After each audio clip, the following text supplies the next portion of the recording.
लक्ष्मण, लक्ष्मण ये क्या कर रहे हो तुम? लक्ष्मण, मैंने कहा छोड़ो।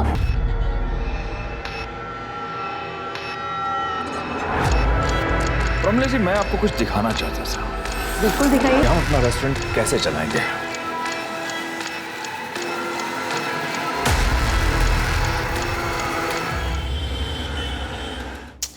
सिद्धार्थ, ये गलत फॉर्मूला है। अगर एग्जाम में तुम ये अप्लाई करोगे ना तो नंबर की जगह अंडा मिलेगा। विनी, जाओ मुंह धोकर आओ।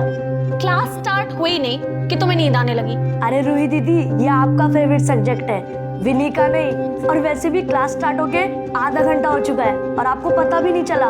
Okay, I know. तुम सब लोगों को ब्रेक चाहिए ना, इसीलिए सब लोग एक ही सुर में बात कर रहे हो। ठीक है, 15 मिनट का ब्रेक लेते हैं, तब तक मैं भी एक कॉफी पी लेती हूँ। 15 मिनट बाद मिलते हैं।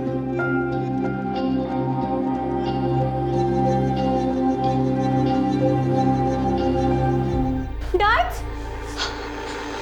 अरे बिटिया कुछ नहीं, वो दाल निकालने के लिए ऊपर उठे थे, कैबिनेट खुला हुआ था, उसी से बच गए। तुम चिंता मत करो, ठीक हो जाएगा। अरे अपने आप कैसे ठीक हो जाएगा? डैड कहाँ ना, चलिए चलिए, मैं कुछ लगाती हूँ उस पे। चलिए उठिए आराम से। डैड आप भी ना बैठे बिठाए अपना सर फोड़ लिया। संभाल के। सॉरी डैड, बस 2 मिनट।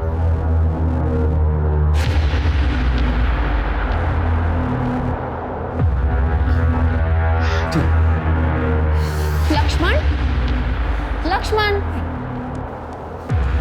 लक्ष्मण, छुपने से कोई फायदा नहीं है, मैंने देख लिया है तुम्हें। आओ लक्ष्मण। क्लास क्यों नहीं आया आज तुम? वो मेहमान आने वाले हैं तो मालकिन ने पूरा घर साफ करवाया, वहीं देर हो गई। कोई बात नहीं, लेकिन होमवर्क तो किया है ना? हाँ, पर जल्दी जल्दी में किया है, ठीक से किया है कि नहीं वो भी नहीं पता, इसीलिए छुप रहा था। अरे बुद्धू, लाओ मुझे 2 कॉपी, मैं देख के बता देती हूँ होमवर्क सही किया या नहीं किया। कल का होमवर्क भी तो देना है तुम्हें। रूही बिटिया, ये आपकी coffee. Thank you dad. Lakshman, जब तक बिटिया तुम्हारी कॉपी चेक कर रही है ना, तुम यहाँ बैठ के सब्जी काटने में हमारा हाथ बटाओगे। ठीक है श्याम भाई। लक्ष्मण, ये तुम्हारा इनाम, क्योंकि तुमने जल्दी जल्दी में भी बिल्कुल सही होमवर्क किया है। थैंक यू दीदी।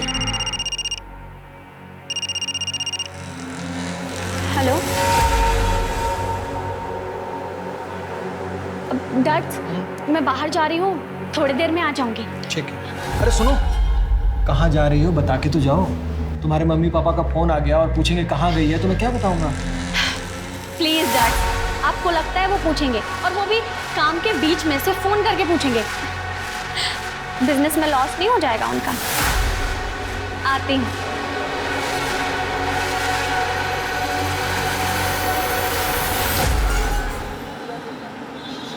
इतने से खांसी थी मम्मी को, कब से बोल रहा था टेस्ट करा लो, पर सुनती कहाँ है। आज सुबह खांसी में मुंह से ब्लड आया, हॉस्पिटल लेकर भागा, टेस्ट कराया तो पता चला उन्हें टीबी है, वो भी लास्ट स्टेज। मुझे तो समझ में नहीं आ रहा मैं क्या करूं।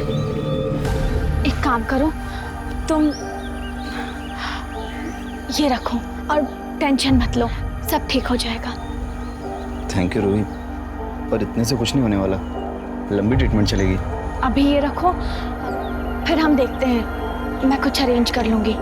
अभी तुम आंटी के पास जाओ और उनका ख्याल रखो, अपना भी। ठीक है। और सुनो, ये तुम्हारी आंखें इतनी रेड रेड सी क्यों लग रही हैं? तुम ठीक तो हो ना? हाँ, वो रात भर सोया नहीं ना, हॉस्पिटल में था तो थक गया हूँ। मैं चलता हूँ, मुझे लेट हो रहा है हॉस्पिटल के लिए। ठीक है।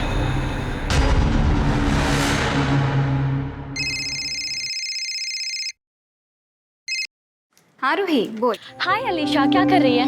कुछ नहीं, बस अभी जस्ट कॉलेज से आई, लंच बना रही थी। तूने बताया ही नहीं, तेरा असाइनमेंट कैसा था? अरे बहुत ही अच्छा, तेरे नोट्स इतने क्लियर होते हैं ना कि मुझे सब समझ में आ जाता है। मुझे तो लगता है कि वो खड़ूस में से सचदेवा की जगह तुझे प्रोफेसर होना चाहिए। अलीशा, वो गुरु हैं हमारी, गुरु को गाली नहीं देते। अच्छा चल ठीक है, रखती हूँ, है ना, बाय। हाँ चल बाय।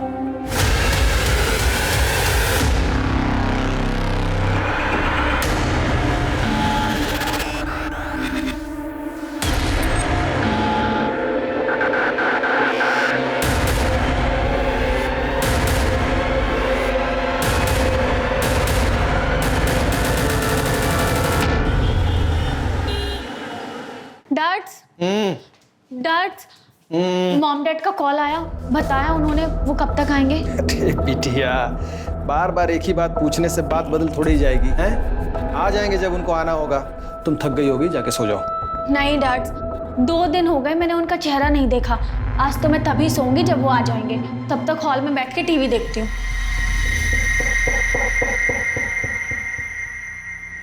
प्रतीश प्लीज, गलती तुम्हारी थी। आज तुम्हारी वजह से ना ये डील गई हमारे हाथ से। Why are you blaming me? बताओ मुझे।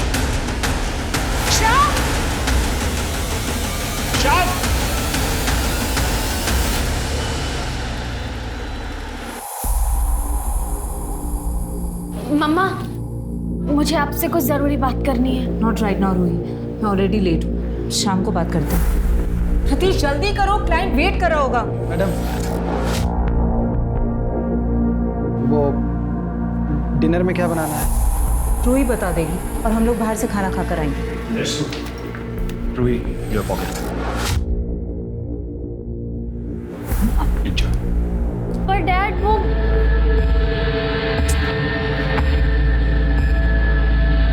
डैड, आप ठीक हो ना? कल रात को जो कुछ भी हुआ उस बात से आप बहुत परेशान होगे ना? नहीं बेटा,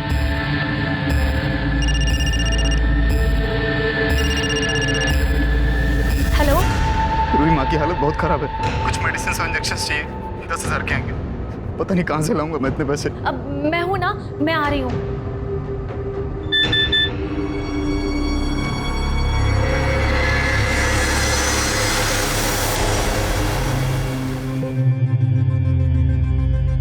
अरे रूही, क्या हुआ?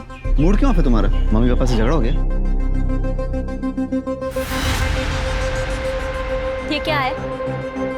रूही, तुम जैसा सोच रही हो वैसा कुछ भी नहीं है, ये तो बस दोस्तों के साथ में। यही है ना वो मेडिसिन और इंजेक्शन जिसके लिए तुम्हें मुझसे 10,000 चाहिए थे? मम्मी की बीमारी का झूठ बोल के मैं तुमसे पैसा लूंगा? वो बिल्कुल ठीक है, मेरी अभी उनसे बात हुई और तुम्हें तो मुझे थैंक यू बोलना चाहिए कि मैंने उन्हें ये नहीं बताया कि उनका बेटा लेने के लिए उन्हें हॉस्पिटल तो क्या मौत की कगार तक पहुंचा चुका है।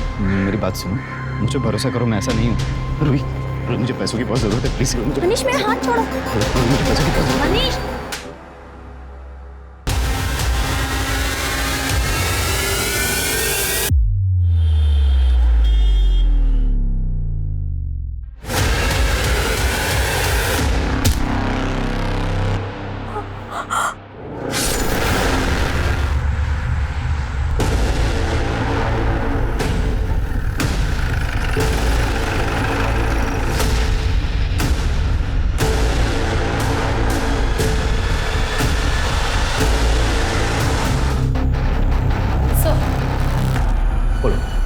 सब बहुत बुरी तरीके से मारा गया है। सर पर चोट के निशान और पेट पर 3 बार चाकू से वार किया गया। सर देखकर तो ऐसा लग रहा है कि रेप हुआ है और वो भी बहुत ब्रूटली। और सर प्राइवेट पार्ट पर बहुत गहरे चोट के निशान। सर हम रेस्टोरेंट के बिजनेस में कल शाम को मिस्टर एंड मिसेस बैनर्जी के यहाँ पर थे। उनकी बिजनेस में पार्टनरशिप की डील के बारे में डिस्कशन चल रहा था। वहाँ से लौटते हमें सुबह के 4 बज गए। सर जैसे हम घर में घुसे हमने देखा रूही के कमरे का दरवाजा खुला है। रूही हमेशा ना अपने कमरे का दरवाजा बंद करके सोती थी। रूही? रूही? चलो साहब।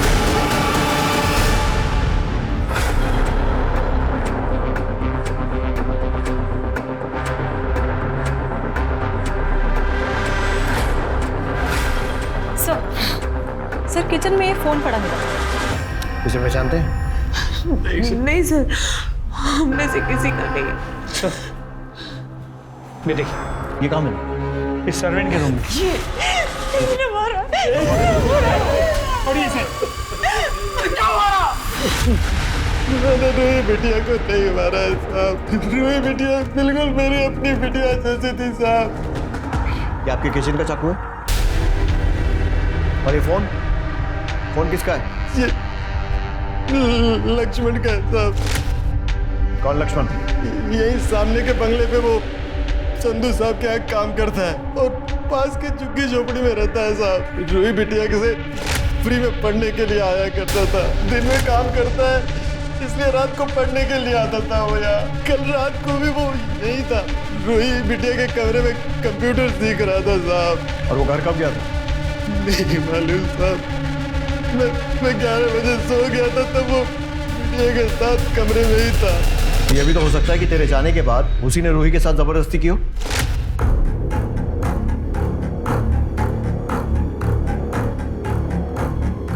लक्ष्मण ये क्या कर रहे हो तुम? लक्ष्मण मैंने कहा छोड़ो। अब आप कह रहे हैं तुम साहब, लेकिन लक्ष्मण ऐसा लड़का नहीं है साहब। ऐसा लड़का नहीं है तो कैसा लड़का है? हाँ, और अगर उसने नहीं किया है तो तूने किया होगा, क्योंकि मिस्टर और मिसेस टंडन के आने तक तुम दोनों रूही के साथ थे। मेरी बिटिया की तरह थी साहब, मैंने उसे नहीं मारा। इसके फिंगरप्रिंट्स लो और चाकू से मैच करने के लिए फोरेंसिक भेजो। उस लक्ष्मण को उठाओ और इसको मर्डर के सस्पेशन में अंदर करो।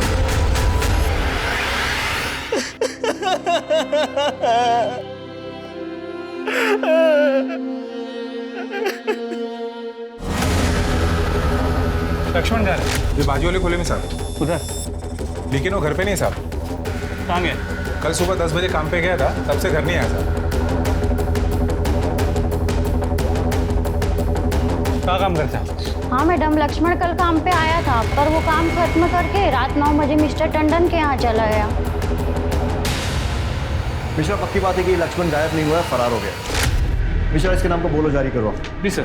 लेकिन सर आस पड़ोस से पता चला है कि ये लक्ष्मण बहुत ही कम बोलने वाला सीधा साधा मेहनती लड़का था। मिश्रा, चुप रहना और मेहनती होना इनोसेंट होने की निशानी नहीं है। अपने करियर में बहुत सारे क्रिमिनल देखे हैं मैंने, जो दिखते सीधे हैं लेकिन होते बहुत टेढ़े हैं।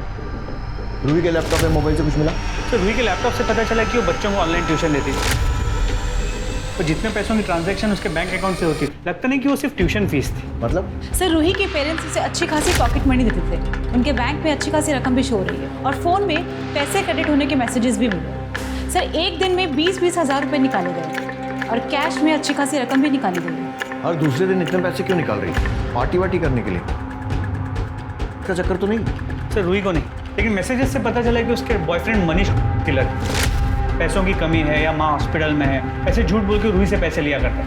जब रूही को इस बारे में पता चला उसने ब्रेक ऑफ कर लिया और उसे पैसे देने भी बंद कर दिए। लेकिन सर मनीष फिर भी रूही से पैसे ऐंठने की पूरी कोशिश करता था। और ये सारी इन्फॉर्मेशन होने के बावजूद मनीष अब तक पूछताछ के लिए हमारे लॉकअप में क्यों नहीं है? सर एक्चुअली जिस रात रूही का मर्डर हुआ उसी रात मनीष के ओवरडोज के लिए हॉस्पिटल में एडमिट किया गया। उसके कॉल रिकॉर्ड से मोबाइल लोकेशन मंगा ली। मनीष से मिलते हैं और देखते हैं ये क्या बोलता है। शायद रिकॉर्ड की जरूरत ही ना पड़े। नहीं सर, मैंने रूही को नहीं मारा। मैं तो उसे प्यार करता था, हमें मानने के लिए मैं उससे पैसे लेता था, लेकिन उसे मारने का कभी सोच भी नहीं सकता। एक्चुअली उस दिन मैं उसे बहुत मिस कर रहा था, इसीलिए मैंने ओवरडोज ले लिया। सच ये है कि तू रूही के घर गया, उसका रेप किया और उसके बाद उसे मार दिया और अपने घर वापस आकर अपना बदला पूरा होने की खुशी में ओवरडोज ले लिया। नहीं सर, मम्मी की कसम सर, इस बार मैं सच बोल रहा हूँ। ना मैं उसके घर गया, ना मैंने उसे मारा है सर। वो हम पता लगा ही लेंगे। उसको यहाँ रिहैब सेंटर में कस्टडी में रखो।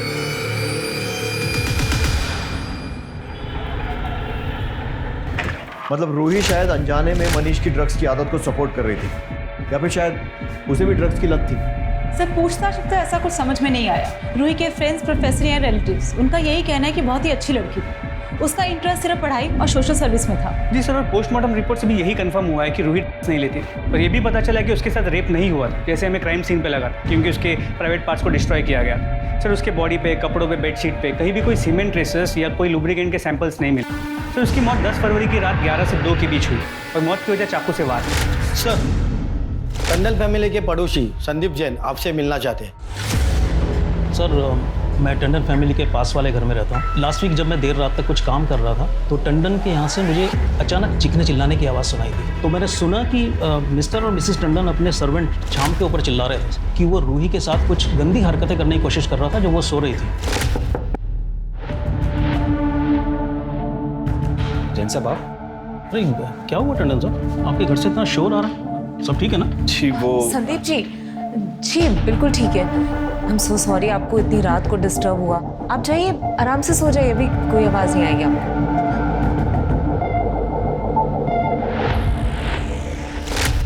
आपने सिर्फ सुना था या आपको भी लगता है कि ऐसा कुछ हो सकता है? सर मैं कुछ बोल नहीं सकता, पर जो एक नौकर और मालिक के बीच में फ़र्क होना चाहिए ना, वो मुझे रूही और शाम के बीच में कभी दिखाई नहीं। इनफैक्ट रूही शाम से कुछ ज़्यादा ही फ्रैंक थी। मिस्टर और मिसेस टंडन दोनों बहुत मनी माइंडेड है, पैसे के पीछे भागने वाले, लेट नाइट पार्टीज करने वाले, और भी जाने क्या क्या बकवास। बकवास मतलब? साफ साफ बताइए। सर मैंने बहुत गलत बातें सुनी हैं उनके बारे में, कि वो अपने बिजनेस को बढ़ाने के लिए कुछ भी करने के लिए तैयार है। एग्जैक्टली पता नहीं, लेकिन आई थिंक उस दिन भी वो ऐसी किसी पार्टी में थे। मिश्रा, पता करो मिस्टर और मिसेस टंडन उस रात कहाँ थे और क्या कर रहे थे। सर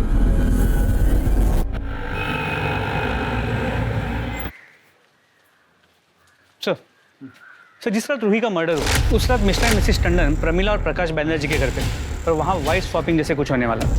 सर बैनर्जी के बेटे नील ने रूही को सोशल मीडिया पे वार्निंग भेजी थी कि वो अपने माँ बाप को फ़ोन करके समझा दे, क्योंकि उसके माँ बाप मिस्टर एंड मिसेस बैनर्जी को कोई गंदा गेम खेलने के लिए फोर्स कर रहे हैं, और अगर रूही ने ऐसा नहीं किया तो उसकी कीमत रूही को चुकानी पड़े। और सर उसके बाद देर रात मिसेस टंडन मिस्टर बैनर्जी के साथ अकेले कहीं बाहर गई। मैंने बताया ना आपको इंस्पेक्टर की बिजनेस मीटिंग थी। मीटिंग घर पे, और वो भी इतना लेट नाइट तक। हमने बताया आपको कि हमारा रेस्टोरेंट का बिजनेस है, और मिस्टर एंड मिसेस बैनर्जी हमसे सिर्फ उसी सिलसिले में मिले थे। उनका बिजनेस लॉस में जा रहा था और वो चाहते थे कि वो हमारे साथ पार्टनरशिप में डील करें, जिसके लिए मिस्टर टंडन को मिसेस बैनर्जी के साथ घर में रुकना पड़ा अकेले, और आपको मिस्टर बैनर्जी के साथ अकेले बाहर जाना पड़ा। Mind your language inspector. उनके घर में वाइन खत्म हो गई थी, इसलिए मैं मिस्टर बैनर्जी के साथ वाइन लेने गई थी। और आप ये फालतू के सवाल क्यों पूछ रहे हैं? क्या आपने ये पता लगाया कि शाम के रूम में वो चाकू कहाँ से आया? ये पता लगाया कि मेरी बेटी का मर्डर किसने किया? वो सब भी पता चल जाएगा। हमें अपना काम सिखाने की कोशिश मत कीजिए। पता चल जाएगा मतलब? मैं आपको बोल रही हूँ ना, शाम नहीं मारा है रूही को। मैंने कुछ दिन पहले भी नोटिस किया था, शाम मेरी बेटी को मॉलेस्ट करने की कोशिश कर रहा था, और हमने रंगे हाथों पकड़ा था उसको। क्या कर रहे थे तुम? हाँ, तुम्हारी हिम्मत कैसे हुई रूही के पास जाने की? नहीं मालकिन, आप गलत समझ रही हैं। बिटिया टीवी देखते हुए हॉल में सो गई थी, तो हम उनको लाके यहाँ सुना रहे थे। हमने अपनी आंखों से देखा है कि तुम क्या कर रहे थे। वो सो रही थी और तुम उसका फायदा उठाने की कोशिश कर रहे थे। नहीं साहब, नहीं। मॉम, डैड, ये क्या कर रहे हैं आप लोग? डैड्स पे इतने घटिया इल्जाम कैसे लगा सकती हैं आप? हमें कुछ नहीं पता है रूही। हमने अपनी आंखों से देखा है कि क्या करने की कोशिश कर रहा था। नहीं मैडम, हमने ऐसा कुछ नहीं किया। नहीं मॉम। सर शोर सुनकर मिस्टर जैन आधी रात को हमारे घर आ गए, तो जैसे तैसे हमने उन्हें सॉरी बोलकर वापस घर भेज दिया। उस रात मुझे शाम पर बहुत गुस्सा आ रहा था। मैं उसे आधी रात को घर से बाहर निकाल देता, लेकिन रूही ने मेरी एक बात नहीं सुनी। रूही ये मानने को तैयार नहीं थी कि शाम ऐसा कर सकता है। एक्चुअली पता है, किसी की गलती नहीं है, गलती हमारी। ऐसे छोटे लोगों के साथ हमने हमारी बेटी को मिलने दिया। आई एम श्योर सर, ये लक्ष्मण है ना, ये मेरी बेटी के मर्डर में इन्वॉल्व है, इसीलिए वो गायब है। आप प्लीज उसे ढूंढिए, मेरी बेटी को इंसाफ दिला दीजिए।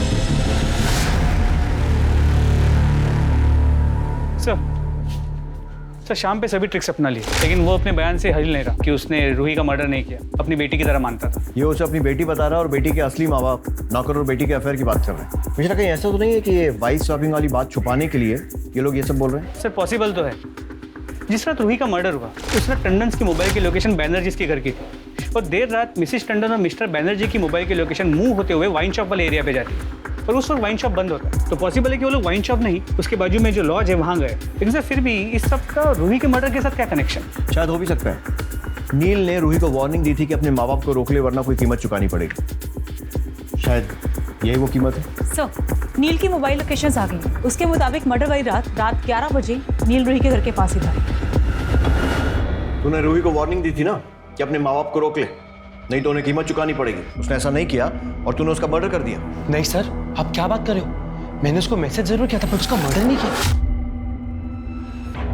मोबाइल लोकेशन में साफ दिख रहा है कि तू उसके घर गया था। अब अगर मारने नहीं गया था तो फिर और क्यों गया था? सर मैं वहाँ पे उससे सिर्फ बात करने गया था, और मैं जैसे उसके घर पे पहुंचा मुझे मॉम का फोन है, और मुझे मॉम ने बोला कि बेटा तू जैसा समझ रहा है वैसा कुछ भी नहीं है। मैं वहाँ से चुपचाप अपने घर आ गया था सर। जैसा ये सोच रहा है वैसा नहीं था, तो फिर कैसा था? सर हमारा रेस्टोरेंट का बिजनेस लॉस में चल रहा था और जब बिजनेस बढ़ाने के लिए मिस्टर एंड मिसेस टंडन ने हमें पार्टनरशिप का प्रपोजल दिया, हम लोगों ने इंटरेस्ट लिया, लेकिन बाद में वो हमारा माइंड वॉश करने लग गए वाइफ स्वैपिंग के लिए। और फिर सर उसके बाद तो लिटरली उन्होंने हमें मनाना शुरू कर दिया वाइफ्स की अदला बदली के लिए। और एक दिन तो हद होगी जब मिसेस टंडन मुझे वाइन के बहाने बाहर ले गई। और सर यहाँ प्रतीश मेरे साथ गलत हरकत करने की कोशिश कर रहा था। प्रमिला जी, मैं आपको कुछ दिखाना चाहता था। बिल्कुल दिखाइए। क्या है कि हम अपना रेस्टोरेंट कैसे चलाएंगे।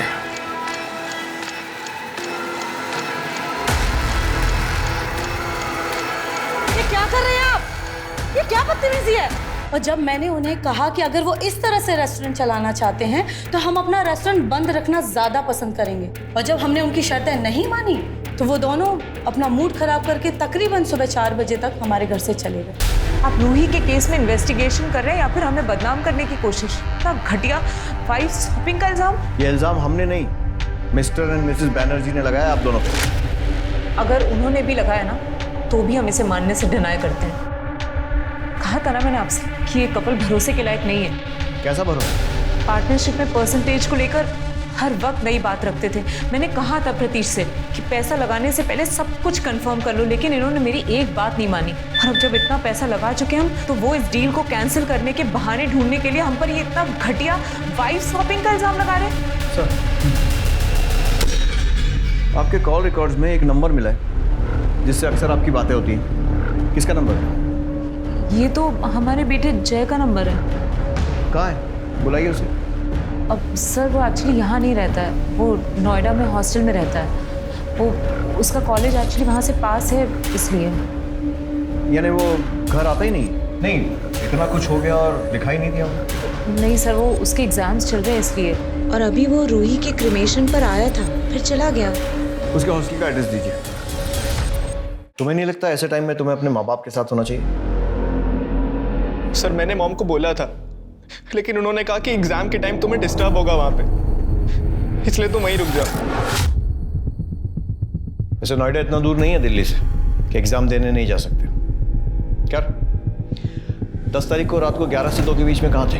हॉस्टल में अपने रूम में था, पढ़ाई कर रहा था। कोई और है जो तुम्हारी इस बात को कंफर्म कर सके?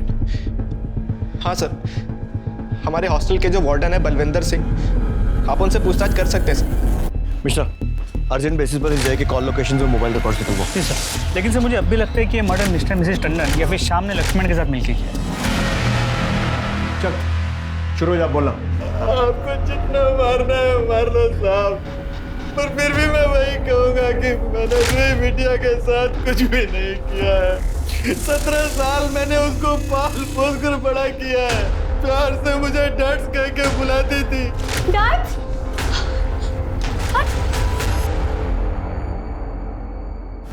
सर पे बहुत गहरी चोट का निशान है और पेट में कई बार चाकू से वार किया गया। पहचानते इसे? हाँ सर, ये लक्ष्मण है, लेकिन हमें नहीं पता इसकी बॉडी यहाँ पर कैसे है। रेस्टोरेंट का या घर का कुछ एक्स्ट्रा सामान होता है, उसको रखने के लिए हार्डली यूज करते हैं। और शायद इस बार लक्ष्मण की बॉडी रखने के लिए यूज कर लिया। सर अगर हमने लक्ष्मण की बॉडी यहाँ रखी होती तो खुद आपको सामने से फोन करके क्यों बताते? ठीक इसीलिए, ताकि हम ये सोचें कि आपने अगर बॉडी रखी है तो आप क्यों फोन कर रहे हैं। बहुत पुरानी ट्रिक है, हम बहुत सारे केसेस में और आप लोग बहुत सारी फिल्मों में देख चुके होंगे। आप जैसा सोच रहे हैं सर, ऐसा बिल्कुल नहीं है। हमने कुछ नहीं किया। ऐसे लोगों को तो मैं अपने घर में भी घुसने नहीं देता। ये रूही थी जो सबको सर पे चढ़ा रखा था, ये शाम, ये लक्ष्मण। बॉडी को पोस्टमार्टम के लिए भेजो और पूरे रूम की अच्छे से तलाशी लो, देखो कोई एविडेंस मिलता है। मिस कर रही थी ना? सच बोल, कर रही थी ना? कर रही थी ना मिस? हट जा मेरे रास्ते से तुम दोनों। क्या करेगी घर पे जाके? अरे बोर होगी ना हो क्या? कंपनी दूंगा तुझे। मेरी चप्पल कंपनी देगी तुम लोगों को। बचाओ! हेल्प! क्या कर रहा? बचाओ! हेल्प! देख लूंगा तुझे, छोड़ूंगा नहीं। कैसे बहन, ठीक है ना? लक्ष्मण जो कि रूही के मर्डर का सस्पेक्ट था, उसकी बॉडी रूही के ही घर के एक स्टोर रूम से मिलती है। अब सवाल यह है कि तुम मारा किसने? शायद शाम ने, क्योंकि लक्ष्मण ने शाम को रूही का रेप और मर्डर करते हुए देख लिया। लेकिन सर शाम को लक्ष्मण की बॉडी स्टोर रूम में रखने की क्या जरूरत थी? ताकि शक मिस्टर और मिसेस टंडन पर आ जाए। लेकिन एक और पॉसिबिलिटी, शायद मिस्टर एंड मिसेस टंडन ने ही लक्ष्मण को मारा और फिर 2 दिन बाद बॉडी मिलने का नाटक किया।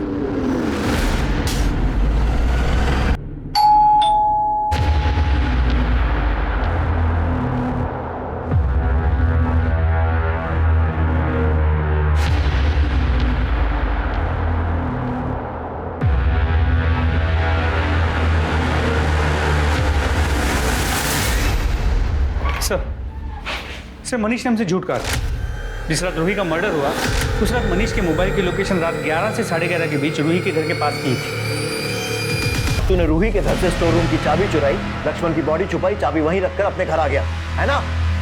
नहीं सर, मैंने किसी को नहीं मारा। हाँ, मैं मानता हूँ कि पैसे लेने के लिए मैं रूही के घर गया था, लेकिन आप जैसा बोल रहे हैं ऐसा कुछ भी नहीं हुआ था। रूही प्लीज़ एक आखिरी बार मुझ पर भरोसा कर लो। मुझे रिहाब सेंटर जाने के लिए 10,000 रुपये चाहिए। रूही मैं ठीक होना चाहता हूँ और अब मैं तुमसे ठीक होने के बाद ही मिलूंगा। ठीक है, ये लो और निकलो यहाँ से। देखते हैं बेटा इस बार तेरी कहानी में कितनी सच्चाई है। सर मोबाइल लोकेशन से तो लग रहा है कि मनीष सच कह रहा है, क्योंकि लोकेशन के मुताबिक मनीष रूही के घर से ड्रग्स लेने गए, वहाँ से अपने घर, और सुबह 6 बजे अस्पताल और 10 बजे रिहाब सेंटर का लोकेशन दिख रहा है। मिश्रा, ये भी हो सकता है कि मनीष ने ही रूही को मारा तो हो तो सकता है। पर हाँ सर, ये लक्ष्मण की पोस्टमार्टम रिपोर्ट, उसे एड्स था। और सर लक्ष्मण की मौत भी 10 तारीख की रात को 12 से 2 के बीच हुई, सर पे चोट लगने की वजह से। मतलब रूही और लक्ष्मण को मारने वाला एक ही इंसान है, क्योंकि दोनों का मर्डर एकदम सिमिलर तरीके से हुआ। सर गुलमोहर बाग में एक और लड़की का मर्डर और रेप हुआ, उसके साथ भी रूही की तरह सेम तरीके से ब्रूटैलिटी से मर्डर किया गया है।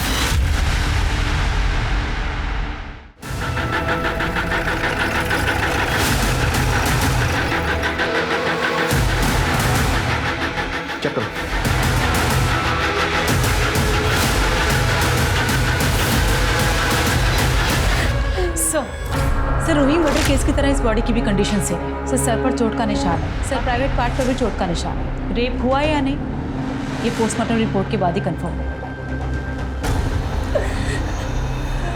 शीतल जी आपकी हालत समझते हैं, लेकिन हमें भी ड्यूटी करनी पड़ेगी। सर अलीशा 1:30 बजे कॉलेज से घर आती है और मैं ऑफिस से 5:30 बजे। अलीशा घर में अकेली ही रहती है और आज मैं घर आई तो यूं से।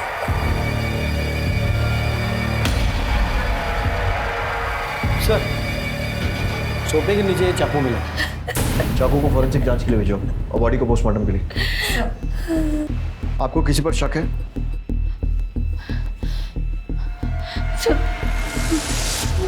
वो लड़के, अलीशा ने मुझसे कहा था कि जब भी वो कॉलेज से आती थी तो वो लड़के उसका रास्ता रोकते थे।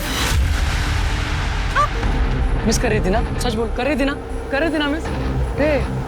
हट जा मेरे रास्ते से तुम दोनों। आप पहचान सकती हैं उन लड़कों को? आपने पुलिस में कंप्लेंट क्यों नहीं की थी? मैंने उन लोगों को वार्निंग दी थी, पर मैंने पुलिस में कंप्लेंट नहीं की। मैंने सोचा वो छोटे बच्चे हैं, उनका फ्यूचर खराब हो जाएगा। मुझे क्या पता था कि ये सब हो जाएगा। इन सब लड़कों की डिटेल्स लो और उठा सालों को। सर हम लोग तो सिर्फ मजाक कर रहे थे उसके साथ, मैं सच कह रहा हूँ। हमने नहीं मारा अलीशा को सर। सर आपको कोई गलतफहमी हुई है, हमारे बच्चे ऐसे नहीं है सर। गलतफहमी मुझे नहीं आपको हो रही है। आपके बच्चे इतने दिन से एक लड़की को छेड़ रहे थे, आपको पता भी नहीं है। उसी लड़की का मर्डर हुआ है और रेप भी हुआ था। अब 2+2 कुछ समझ में आ रहा है या अभी भी इनकी सफाई देनी है? और तू आखिरी मौका है सच बोलने का, बोल दे, क्योंकि अगर मैंने सच उगलवाना शुरू किया ना तो तेरा बाप क्या भगवान भी नहीं बचा पाएंगे तुझको। बोल। सर वो अलीशा मुझे बहुत अच्छी लगती थी और ये बात इसे पता थी, इसलिए ये उसे जानबूझकर चिढ़ाया करता था। लेकिन मैं सच कह रहा हूँ, मैंने कभी उसे कुछ नहीं कहा। ये बात सही है कि मुझे पता था दिन भर वो अकेली रहती है रूम में, इसलिए मैं जाता था और उसे चुपके देखता था सर। और कल उसने तुझे देख लिया, तुझे धमकी दी, तुझे गुस्सा आया, तूने उसका रेप किया और मर्डर कर दिया, है ना? नहीं सर, मैंने नहीं मारा अलीशा को और कल तो मैं उसके घर की तरफ गया ही नहीं। इनको बाहर लेकर चलो, इनकी स्टोरी क्रॉस चेक करो। चलो चल बेटा। अरे आप जबरदस्ती हमारे इनकी सफाई देने के बजाय अगर टाइम पर इन्हें संस्कार दिए होते ना तो ये नौबत नहीं आती। सर हमने कॉलेज के स्टाफ और वहाँ के CCTV फुटेज से कंफर्म किया, अर्जुन और उसका दोस्त सच कह रहे हैं। शाम 5 बजे तक वो लोग कॉलेज में ही थे। सर अलीशा के घर के पास का CCTV फुटेज मिल गया। सर इसने जानबूझकर फेस पर कपड़ा और सर पर कैप पहनी हुई है। सर किसी भी तरीके से इसका चेहरा पहचानना इम्पॉसिबल है। एक मिनट, रिवाइंड कर, प्ले, पॉज पॉज, जूम करो, शूज पे, शूज पे। ये शूज मैंने पिछले 4-5 दिनों में कहीं देखे हैं, कहीं पर रखे हुए देखे हैं या फिर किसी ने पहने हुए थे। मिश्रा, याद हो, रूही और अलीशा के मर्डर के जितने भी सस्पेक्ट्स हैं उनके घरों की फिर से तलाशी लेनी होगी, लेकिन याद रहे कि उन्हें पता नहीं लगना चाहिए कि हम ढूंढ क्या रहे हैं।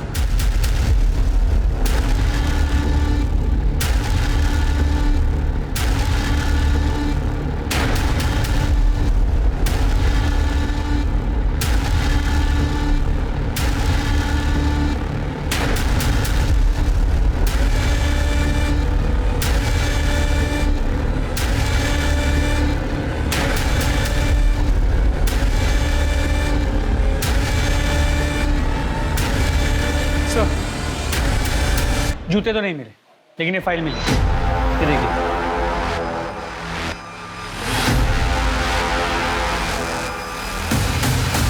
तेरे मोबाइल रिकॉर्ड से साफ है कि जब रूही का मर्डर हुआ था तेरी लोकेशन घर पे थी, और जब अलीशा का मर्डर हुआ तो तेरी लोकेशन उसके घर पे थी।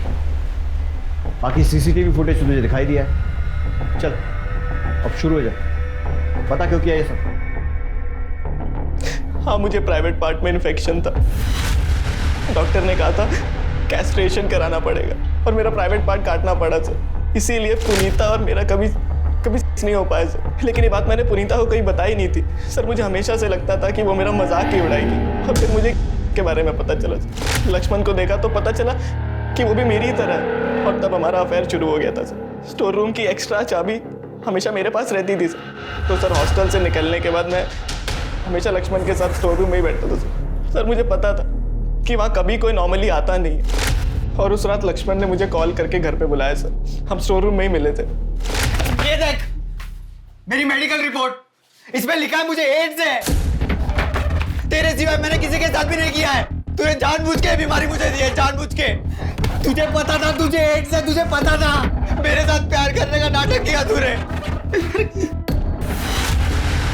अब मैं तुझे नहीं छोड़ूंगा। तेरे बारे में सबको बताऊंगा मैं, सबको, मम्मी को, पापा को, सबको, पुलिस तक को बता दूंगा। तू याद रखना। लक्ष्मण सुन यार, तू ऐसे सबको जाके बता देगा तो मेरी असलियत सबके सामने आ जाएगी यार, प्लीज। तेरी सच्चाई छुपाने के लिए मैं मर जाऊं क्या? तू जो है यार। मेरा दिमाग खराब हो गया था सर। पता नहीं रॉड से खून साफ करने के लिए मैं क्यों घर पे चला गया।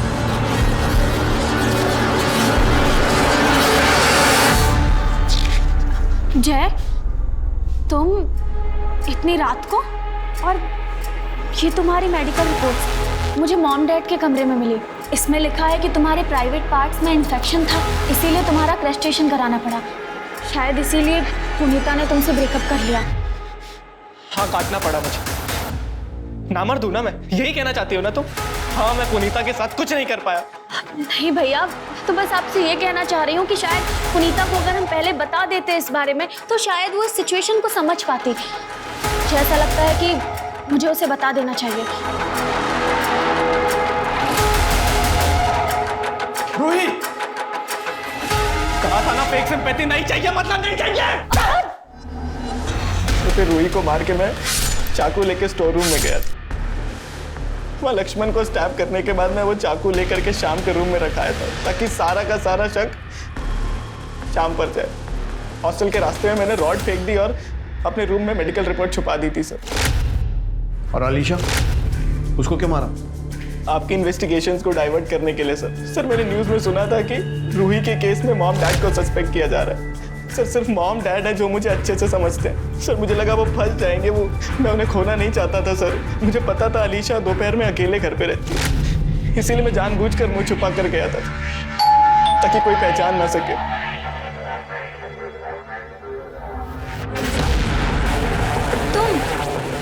तुम यहाँ क्या कर रहे हो? अलीशा, मुझे तुमसे रूही के मर्डर से रिलेटेड कुछ बात करनी थी।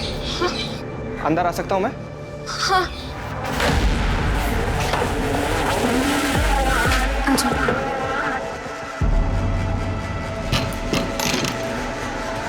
हाँ, क्या बोल रहे थे? अलीशा, मुझे पता है रूही का मर्डर किसने किया है। किसने किया है? मैंने। हाँ? सर मैंने जानबूझकर अलीशा को रूही की तरह मारा था ताकि इन्वेस्टिगेशन में ऐसा लगे कि किसी सीरियल किलर का काम है। और इसके बाद भी अगर मेरे मॉम डैड को सस्पेक्ट रखा जाता तो मैं किसी तीसरी लड़की को भी मार देता सर, लेकिन मेरे पास कोई और ऑप्शन नहीं था सर। रूही से बात करने का ऑप्शन था तेरे पास। जो लड़की गरीब और मजबूर लोगों की बात समझ के उनकी हेल्प करती थी, वो अपने भाई की बात नहीं समझ सकती थी। पर तेरे सर पर तो सनक सवार था। सिर्फ रूही नहीं, अलीशा, लक्ष्मण सबको मार दिया। इसलिए ताकि माँ बाप को खोना ना पड़े। और अब तेरे माँ बाप ने तुझे हमेशा के लिए खो दिया।